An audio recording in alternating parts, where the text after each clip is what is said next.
In today's video, I'm going to teach you how to add a title to a subtask in Asana. Whether you're organizing a simple to-do list or managing a complex project, subtasks are a great way to break bigger work into smaller, more manageable pieces. Giving each subtask a clear, specific title makes it much easier for you and your team to understand what needs to be done at a glance. Let's walk through exactly how to do that step by step. First, start by opening Asana and navigating to the project where you want to work. Look through your task list and select the main task that you want to add a subtask under. You can do this by clicking directly on the task name. This will open the task details panel, usually on the right side of your screen. Inside this panel, you'll see all the information related to that task, such as its description, assignee, due date, and any existing subtasks or comments. Once the task details are open, look for the option labeled Add Subtask.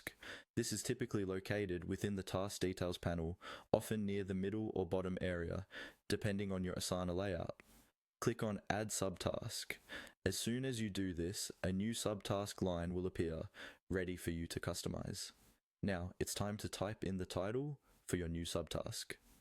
Click into the subtask name field and enter a clear, descriptive title. For example, instead of a vague label like follow-up, you might write follow-up with client about design feedback. The clearer and more specific your subtask title is, the easier it will be to understand later without needing extra explanation. Once you've typed the title, you can press enter to save it. If you ever want to refine or change that title, you can easily do that as well. Open the subtask by clicking on its name from within the main task subtask list. This will open a smaller task panel dedicated to that subtask. In this panel, click directly on the existing title at the top. The text will become editable, allowing you to update the wording, fix typos, or make the title more precise.